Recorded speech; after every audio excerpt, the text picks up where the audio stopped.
বিসমিল্লাহিররহমানিররহিম। আমি মোহাম্মদ রবিউল ইসলাম, সহকারী শিক্ষক, ইব্রাহিম মেমোরিয়াল শিক্ষা নিকেতন। ইব্রাহিম মেমোরিয়াল শিক্ষা নিকেতন কর্তৃক আয়োজিত অনলাইন ক্লাসে পঞ্চম শ্রেণীর শিক্ষার্থীদের স্বাগত। আজকে আমাদের 9 অধ্যায় থেকে অঙ্ক করানো হবে। আমরা ইতিপূর্বে ক্লাসে 8 অধ্যায় পর্যন্ত অঙ্ক শেষ করেছি। বৈশ্বিক মহামারীর কারণে পরের অঙ্কগুলো আমরা করতে পারিনি, ক্লাসে করতে পারিনি। এই জন্য আমরা কিভাবে তোমাদের অঙ্কগুলো সমাধান করে দেওয়া যায় আমরা এই ব্যবস্থা গ্রহণ করেছি। আমরা সবাই মনোযোগ দিয়ে বিষয়গুলো বোঝার চেষ্টা করবা। আর আমি যথাসাধ্য চেষ্টা করবো তোমাদের অঙ্কগুলো বুঝিয়ে দেওয়ার জন্য। তাহলে ধারাবাহিকতায় 8 অধ্যায়ের পরে আমাদের 9 অধ্যায় হয়। 9 অধ্যায়ে আমাদের শতকরা সম্পর্কে আমরা জানবো। শতকরা প্রথম পৃষ্ঠাটা দেখবো। আমাদের 94 পৃষ্ঠায় কিছু অঙ্ক দেওয়া আছে। 94 পৃষ্ঠা। এখানে আমরা প্রথমে জানবো যে শতকরা কি। শতকরা কি তোমরা বইয়ে দেখবা, সংখ্যাটা সুন্দর করে দেওয়া আছে। শতকরা হলো এমন একটি অনুপাত যা 100 এর ভগ্নাংশ রূপে প্রকাশ করা হয়। বইয়ে দেখবা, বইয়ের সুন্দর করে দেওয়া আছে। ওখান থেকে তোমরা সরাসরি মুখস্থ করে রাখবা। এটা তোমাদের মুখস্থ করে রাখতে হবে। আবার এটা দেওয়া আছে যে এরূপ ভগ্নাংশকে শতকরা প্রতীক, এই ধরনের ভগ্নাংশগুলোকে শতকরা প্রতীক পার্সেন্ট দ্বারা প্রকাশ করা হয়। কি দ্বারা? পার্সেন্ট দ্বারা প্রকাশ করা হয়। আমরা আবারও একটু মনে করি যে শতকরা হলো এমন একটি অনুপাত যা 100 এর ভগ্নাংশ রূপে প্রকাশ করা হয়। এরূপ ভগ্নাংশগুলোকে শতকরা প্রতীক পার্সেন্ট দ্বারা প্রকাশ করা হয়। কি দ্বারা? পার্সেন্ট দ্বারা। আমরা একটা উদাহরণ দেখে নিই। আমাদের 94 পৃষ্ঠায় যে উদাহরণগুলো দেওয়া আছে সেই উদাহরণগুলো একটু আমরা লক্ষ্য করব।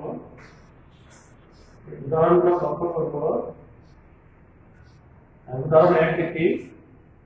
1% দেওয়া আছে। কত পার্সেন্ট? 1%। এটি আমরা কিভাবে লিখতে পারি? 100 ভাগের 1 100 ভাগের 1। 2 নম্বরে দেখো, 2 নম্বরটা লক্ষ্য করি আমরা। দেওয়া আছে কত? 15%। এটিকে আমরা কিভাবে লিখব? 100 ভাগের 15। 100 ভাগের 15। 3 নম্বরটা দেখি একটু। 137%। 137%। এটিকে আমরা কিভাবে লিখব? 100 ভাগের 137। বই লক্ষ্য রাখবা। আমি তোমাদের বইয়ের অঙ্কগুলোই করানোর চেষ্টা করতেছি, কারণ বইয়ের অঙ্কগুলো করলেই তোমরা কাঠামোগত অঙ্কগুলো করতে পারবে। আমাদের কাঠামোগত অঙ্ক আকারেই আসবে। প্লাস ছোট প্রশ্নের জন্য আমাদের কিন্তু অবশ্যই জানতে হবে যে 1% কে আমরা কিভাবে লিখতে পারি, সাধারণ ভগ্নাংশ কিভাবে প্রকাশ করতে পারি, 15% সমান আমরা কিভাবে লিখতে পারি, 137% সমান আমরা কিভাবে লিখতে পারি। আমরা জানতে পারলাম 1% হচ্ছে 100 ভাগের 1 বা 1% বলতে পারবো আমরা। এটাকে আবার শতাংশ বলা হয়। কি ভগ্নাংশকে, এই শতকরা ভগ্নাংশকে শতাংশ বলা হয়। 15% কে আমরা কিভাবে লিখতে পারবো? 100 ভাগের 15% বলতে পারবো আমরা। 137% কে আমরা 100 ভাগের 37 লিখতে পারবো। আমরা সবাই বুঝতে পারছি, উদাহরণ দেখে আমরা সবাই বুঝতে পারছি। এখন আমরা অঙ্কে আসি। বৃত্তের 1 নম্বর অঙ্ক দেখো। বইয়ে দেখবে তোমাদের বৃত্তের 1 নম্বরে কিছু অঙ্ক দেওয়া আছে, সেই অঙ্কগুলো আমরা করানোর চেষ্টা করব। বৃত্তের 1 নম্বর, এখানে বলছে যে নিচে শতকরাগুলোকে ভগ্নাংশ ও দশমিক ভগ্নাংশে প্রকাশ করি। প্রথম অঙ্কটা দেখি আমরা। প্রথম অঙ্কটা হচ্ছে 60%। কত পার্সেন্ট? 60%। এদিকে আমরা কিসে প্রকাশ করবো? আগে ভগ্নাংশে প্রকাশ করবো। কিসে প্রকাশ করবো? ভগ্নাংশে প্রকাশ করবো। তাহলে ভগ্নাংশে প্রকাশিত রূপটা আগে দেখবো। ভগ্নাংশে প্রকাশিত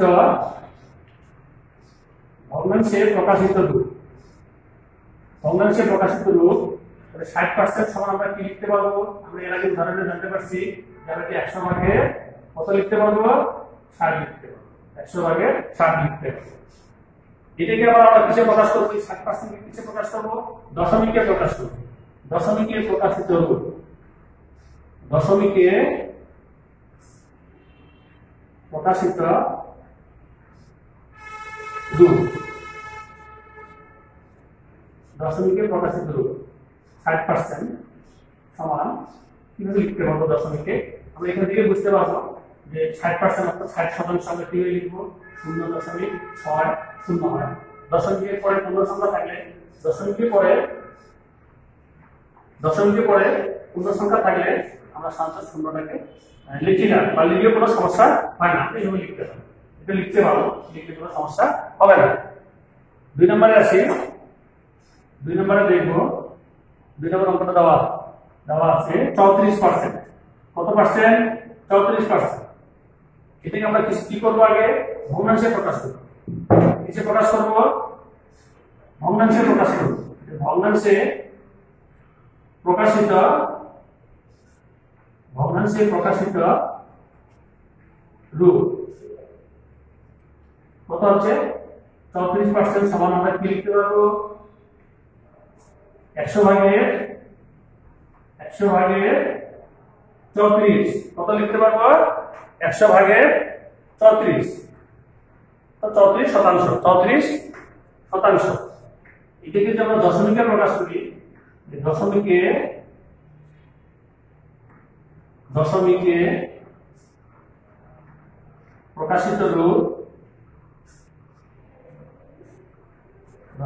প্রকাশিত রূপ লিখে দেবো আমরা 34% সমান আমরা লিখতে পারবো 0.34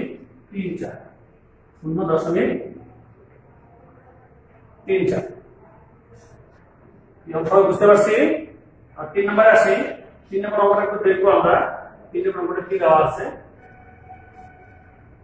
3 নম্বরটা হচ্ছে 89% এটাকে আমরা কিভাবে ভগ্নাংশে প্রকাশ করব ভগ্নাংশে প্রকাশিত রূপটা আগে আমরা দেখবো 89% সমান আমরা কি লিখবো 100 ভাগের কত লিখবো 100 ভাগের 89 এটাকে আবার আমরা দশমিকে প্রকাশ করবো সেই রূপটাকে আমরা দেখে নেব 89% সমান কত হচ্ছে 0.89 এটাকে আমরা যে কোনো বললাম 1 নম্বর 2 নম্বর 1 নম্বর 2 নম্বরটাকে আমরা সাধারণ ভগ্নাংশে আমরা প্রকাশ করতে পারি সেক্ষেত্রে আমরা কি দেখবো যেটা আমরা লঘিষ্ঠ আকারে প্রকাশ করবো 17 গুণ কত হয় 34 আমরা 17 লিখবো আর 2টা আমরা মনে থাকবে 2 দিয়ে আমরা কি করবো 100 কে ভাগ করব 50 গুণ কত হয় 100 50 গুণ কত হয় 100 এর আগে যে অঙ্কটা ছিল ওটা আমরা এইভাবে করার চেষ্টা করব আর এটাকে কত লিখবো 89% সমান কত লিখবো 100 ভাগের 89 দিয়ে কিন্তু 100 কে ভাঙানো যাচ্ছে না অর্থাৎ এটা আমরা এইভাবেই রাখবো এটা আমরা দশমিকে প্রকাশ করব 89% সমান কত 0.89 আরেকটা অঙ্ক আছে এই পেজে আরেকটা অঙ্ক আছে এরকম 4 নম্বর অঙ্কটা দেখি আমরা 4 নম্বর 125% এটাকে আমরা প্রথমে কি করব ভগ্নাংশে প্রকাশ করব যে ভগ্নাংশে প্রকাশিত রূপটা দেখে নেব 125% সমান আমরা কত লিখতে পারি 125% সমান আমরা নিচে লিখব 100 উপরে লিখব 125 এটা কি আমরা সাধারণ ভগ্নাংশে প্রকাশ করি আমরা 5 দিয়ে লিখে ভাঙানোর চেষ্টা করি 5 হচ্ছে কত হয় 5 হচ্ছে 125 আর 5 দিয়ে করব আর থাকলো কত মনে কত থাকলো 25 দিয়ে আমরা 100 কে ভাঙাবো 4 হচ্ছে কত হয় 100 4 ভাগে 25 এটাকে যদি আমরা দশমিকে প্রকাশ করি দশমিকে প্রকাশিত রূপ 125% সমান আমরা কিভাবে দশমিকে প্রকাশ করব কত হচ্ছে যে দুইটা শূন্য কাটা আছে দুইটা আমরা ক্লাস করে জানতে পারছি যে 100 দিয়ে ভাগ করার সময় যদি দুইটা শূন্য থাকে তাহলে আমরা ডান থেকে 2 অঙ্ক করে কি বসাবো 10 মিনিট বসাবো বা এই নিয়মটা আমাদের অবশ্যই ক্লাস করে আমরা পড়াইছি এবং তোমাদের অবশ্যই মনে আমার জানা মতে তোমাদের মনে আছে যে শূন্য দুইটা থাকলে দশমিক কিন্তু ডান দিকে 2 ঘর সরে আসে তাহলে আমাদের দুইটা শূন্য আছে 2 অঙ্ক সরে নেব কত পাচ্ছি তাহলে 1.25 2 পাঁচ। আমরা এই বিতরণগুলো পাশে চর্চা করব, পাশে বারবার করার চেষ্টা করব। এখানে আরেকটি লক্ষণীয় বিষয় আছে যে আমাদের লক্ষ্য করব সঙ্গে দেওয়া আছে 100% কে আমরা কিভাবে লিখব। 100% সমান আমরা কি লিখতে পারি? আমরা বুঝতে পারতেছি কিভাবে এটা 100% আমরা কিভাবে লিখব। যেগুলো ভগ্নাংশে প্রকাশ করব 100 ভাগের 100, 100 ভাগের 100 ভাগের 100 অর্থাৎ কত এটা 1, 100 ভাগের 100 অর্থাৎ এটা 1 এর সমান। আমরা এই পেজের অঙ্কগুলো বাসায় আবার চেষ্টা করব ভালো করে করানোর, এবং বাসায় ভালো করে করবো। মনে রাখবো আমরা পরের পেজে যাব, পরের পেজ হচ্ছে কত 95 পেজে যাব। 95 পেজের অঙ্কগুলো দেখবো আমরা। 95টা একটু দেখো সবাই। নিচের ভগ্নাংশ দশমিক ভগ্নাংশগুলোকে শতকরা প্রতীক পার্সেন্ট ব্যবহার করে প্রকাশ করো। নিচের ভগ্নাংশ ও দশমিক ভগ্নাংশগুলোকে শতকরা প্রতীক পার্সেন্ট ব্যবহার করে প্রকাশ করো। হাতের 1 নম্বর অঙ্কগুলো দেখবা সবাই। 1 নাম্বার 100 ভাগের কত 100 ভাগের 24, এদিকে আমাদের কিছু প্রকাশ করতে হচ্ছে শতকরা প্রতীক পার্সেন্ট দ্বারা। কি দ্বারা? শতকরা প্রতীক পার্সেন্ট দ্বারা প্রকাশ করতে হচ্ছে। তার মানে বুঝতে পারতেছি কত শতাংশ, 24% অর্থাৎ কত পার্সেন্ট এটা 24%। বুঝতে পারছি কত পার্সেন্ট এখানে 24%। 2 নম্বর অঙ্কটা একটু দেখি আমরা। 0.54, এটাকে আমরা কি করব? আগে ভগ্নাংশে প্রকাশ করব। দশমিক কত 100 ভাগের কত বানাবো? 100 ভাগের 54, যেটা 54%। অথবা আমরা আরো হয়তো ভাষা অন্যভাবে বুঝতে পারছি বা অনেক কাছে শিখতে পারছি বা জানতে পারছি যে দশমিককে কিভাবে ভগ্নাংশে প্রকাশ করা যায়। দশমিকটা তুলে দিলাম, তুলে দিয়ে 1 হলো, দশমিকের পরে দুটো সংখ্যা আছে, দুটো শূন্য দিলাম, উপরে 54 ছিল 54% দিলাম। আমরা এইভাবে বুঝতে পারি। অথবা 54% কিভাবে লেখা হয়? 100 ভাগের 54, 100 ভাগের 54, আমরা এইভাবে করতে পারি। ধন্যবাদ। এরপর দেখো 100 ভাগের 54 কে আমরা যখন পার্সেন্ট প্রতীক দ্বারা প্রকাশ করবো তখন সেটাকে আমরা লিখবো এইভাবে 54 দিয়ে এই যে পার্সেন্ট প্রতীক দেব। কত পার্সেন্ট হলো? 54%। আমরা সবাই বুঝতে পারছি। পরের অঙ্কে আসি এবার। 3 নম্বরটা একটু বুঝে নিব আমরা। 3 নম্বর অঙ্কটা করব। 3 নম্বর অঙ্কটা আছে 50 ভাগের 21, 50 ভাগের 21। এখানে আমাকে কি চিন্তা করতে হবে? দেখো আগে হবে এখানে 50 হচ্ছে 21, আমাকে প্রকাশ করতে বলছে শতকরা প্রতীক পার্সেন্ট দ্বারা। শতকরা মানে কি আমাকে হর হিসেবে কি নিয়ে আসতে হবে? আমাকে হর হিসেবে 100 নিয়ে আসতে হবে। আমি 100 কিভাবে পাবো? আমাকে এখানে 50, তখন আমাকে চিন্তা করতে হবে এই সংখ্যাটাকে আমি কি দ্বারা গুণ করলে আমি 100 পাবো। চিন্তা করো সবাই একটু। দেখো 50 কে যদি আমরা 2 দ্বারা গুণ করি তাহলে আমরা 100 পাচ্ছি। 50 যোগ কত হয়? 100। তাহলে আমরা র এবং হরকে একই সংখ্যা দ্বারা গুণ করব। 50 গুণ কত 2, উপরে হচ্ছে কত 21 গুণ কত হবে 2। তাহলে 50 গুণ কত হচ্ছে 100, 21 গুণ কত হচ্ছে 42। তার মানে এটা কত হচ্ছে 42%। কত পার্সেন্ট? 42%। আমরা এই ধরনের অঙ্ক হয়তো এত সোজা অঙ্ক হয়তো পরীক্ষার সময় আমাদের থাকবে না, একটু জটিল তো থাকবেই। সেক্ষেত্রে আমরা সবসময় মনে রাখবো যে আমাদের কিসে প্রকাশ করতে বলছে। আমরা আগে প্রশ্নটা ভালো করে বুঝিয়ে নেবো। যেমন এই অঙ্কটার ক্ষেত্রে দেখলাম যে এখানে আমার 100 নাই, আমাকে 100 থেকে বানাতে হবে। কিভাবে বানালাম? তো লব এবং হরকে একই সংখ্যা দ্বারা গুণ করে, গুণ করার আগে চিন্তা করতে হবে যে আমি কি দ্বারা গুণ করবো। দেখলাম আমাদের এখানে 50, তাহলে 50 কে 2 দ্বারা গুণ করলে আমরা 100 পাচ্ছি। তাহলে হরকে 2 দ্বারা গুণ করলে লবকে 2 দ্বারা গুণ করতে হবে। কত হলো? 100 ভাগের 42%। আরেকটা ছোট্ট অঙ্ক আছে দেখো। 4 নম্বর অঙ্কটা দেখো 0.3, 0.3। এটা দশমিক ভগ্নাংশ। এদিকে অবশ্যই আমাদের আগে কি করতে হবে? সাধারণ ভগ্নাংশ প্রকাশ করতে হবে। 0.3 মানে আমরা সবাই জানি যে 3 দশমাংশ, 3 দশমাংশ অর্থাৎ 10 ভাগের 3, 10 ভাগের 3। এই ক্ষেত্রে আমাদেরকে আর একটু চিন্তা করতে হবে। এবার আমার 10 আছে, আমাকে কি বানাতে হবে? 100। কেন 100 বানাবো? কারণ আমাকে বলে দিচ্ছে যে আমাকে পার্সেন্টে প্রকাশ করতে হবে। শতকরা প্রতীক পার্সেন্ট দ্বারা আপনাকে প্রকাশ করতে হবে। তাহলে আমরা চিন্তা করলাম কি 10 কে যদি আমরা 10 দ্বারাই গুণ করি তাহলে কত হচ্ছে? 100 হচ্ছে। তাহলে হরকে 10 দ্বারা গুণ করলে আমরা লবকেও 10 দ্বারা গুণ করব। সমান কত হচ্ছে? 10 10 কত হবে? 100, 3 10 কত হবে? 30। তাহলে দেখো 100 ভাগের 30, এটা কত পার্সেন্ট? 30%। কি আমরা সবাই বুঝতে পারছি?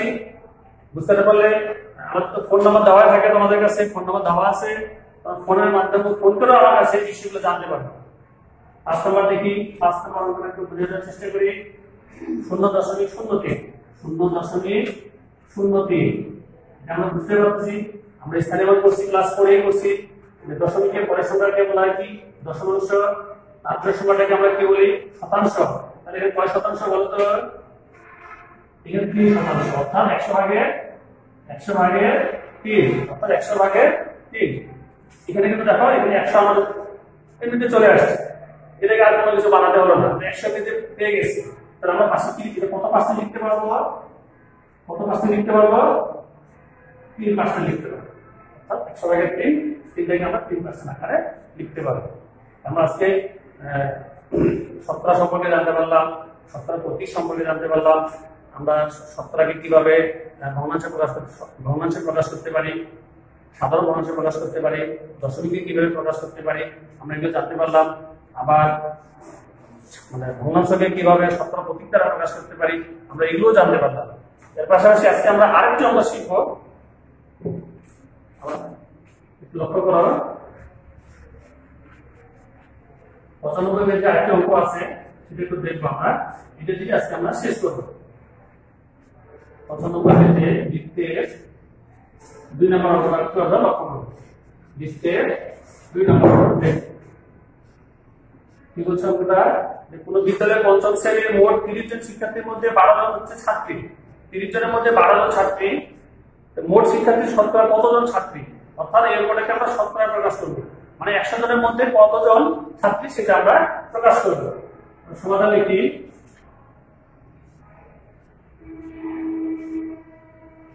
এই অঙ্কটাকে ছোট্ট নিয়ম শিখবো আগে। 30 জনের মধ্যে কতজন ছাত্রী? 30 জনের মধ্যে হচ্ছে 12 জন ছাত্রী।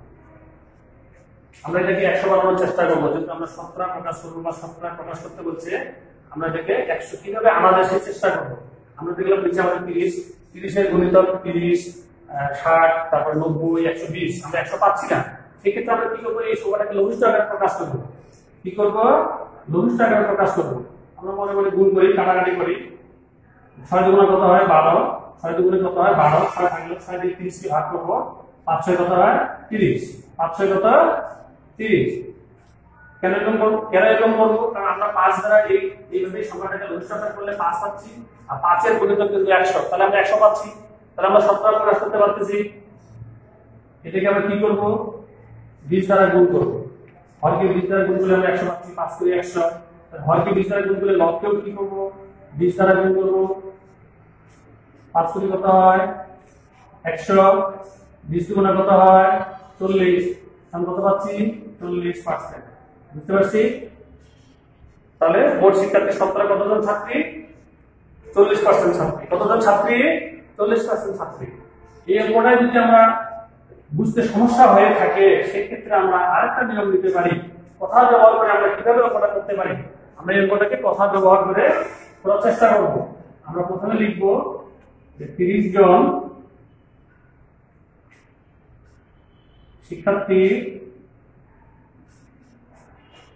শিক্ষার্থীর মধ্যে ছাত্রী কতজন?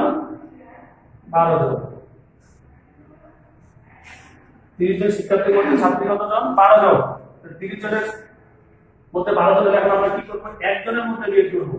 আমরা ওই 3 নিয়মে আমরা সবাই করছি যে একজনের বিয়োগ করতে হবে। সমস্যার সমাধান করার জন্য আগে অ্যাক্টিভ জানতে বিয়োগ করতে হয়। ঠিক এখানেও তেমন আগে 30 জনের মধ্যে 12 জন হলে একজনের মধ্যে কতজন হবে সেটা আমরা বিয়োগ করে নেবো। 12 নিচে কত হবে? 30। এতজন। যেটা আমাদেরকে শতকরা প্রকাশ করতে হচ্ছে, তাহলে শতকরা আমাকে 100 জনের মধ্যে কতজন সেটা বের করতে হবে। তাহলে 100 জন শিক্ষার্থীর মধ্যে ছাত্রী কতজন হবে?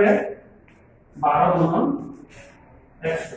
আমরা এটা সবসময় মনে রাখবো যে একজনের মধ্যে যদি কম হয় তাহলে 100 জনের মধ্যে বেশি হলে বেশি আমরা কি করবো? গুণ করবো। গুণটা আমরা কার সাথে করবো? উপরের সংখ্যার সাথে করবো না নিচের সংখ্যার সাথে করবো? আবার সবসময় মনে রাখবো উপরের সংখ্যার সাথে গুণটা আমাদের করতে হবে। নিচে কত ছিল? 30। এতজন। আমরা একটু কাটাকাটি করে নেবো। আমরা 6 জন কত হয়? 12, 5 6 কত হয়? 30, লঘিষ্ঠ আকার আমরা ক্লাস করে জানতে পারছি যে 6 গুণ 12 6 থাকলো মনে মনে 6 এর নামতা পড়ে 530 6 নামতা পড়ে 530 6 কিন্তু এখানে ছিল মনে মনে ছিল এই 6টা কিন্তু এখানে বসানো যাবে না এখানে 6টা তো ছিল 6 গুণ 12 আমি 6 এর নামতা পড়ে 530 এইভাবে কাটবো 5 বসাবো এখানে আবার এখানে কাটবো 5 ইনটু 5 5 কিন্তু আবার 100